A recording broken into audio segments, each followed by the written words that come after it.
My name is James Abraham. I'm the Sandler trainer in Israel. I'm in the sales performance business. I help organizations and individuals modify and improve behaviors, attitudes, and techniques in order to be more successful in sales and sales leadership.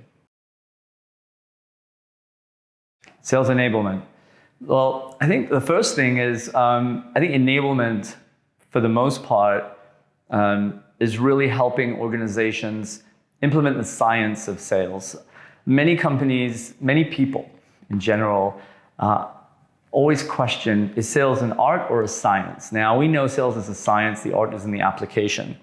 And science is basically implemented by engineers. And so in my world, and in my opinion, sales enablement is really the engineering of successful selling, business revenue, and growth.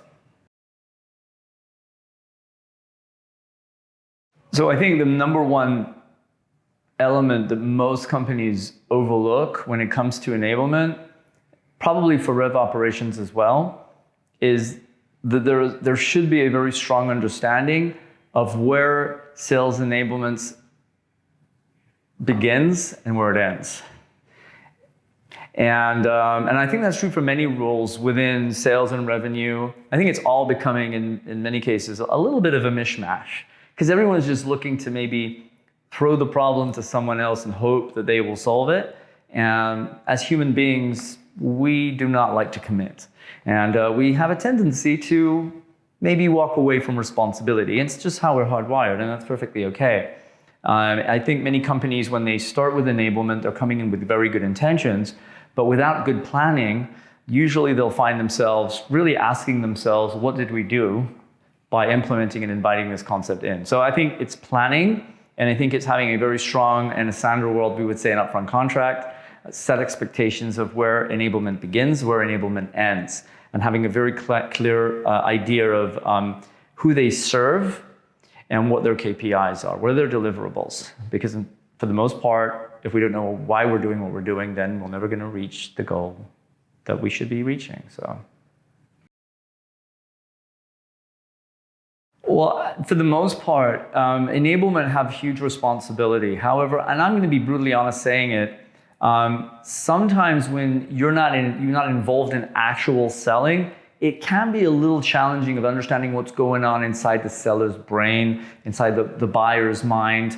And at the end of the day, what is sales? Sales is an interaction, a communication between adults about the truth.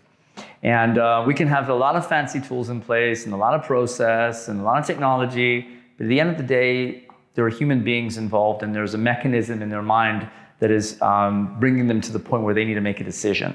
And that can be for the buyer, clearly, but also the seller. The seller also has to make a decision. Is this prospect or buyer qualified?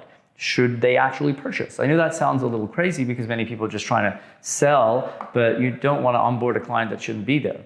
And so I think from that decision-making perspective, it's important to keep in mind that without a strong baseline with regards to what do we want to achieve, why do we want to achieve it, and how are we going to achieve it, we usually will come up a little short on the results, and there needs to be a strong definition with regards to responsibility.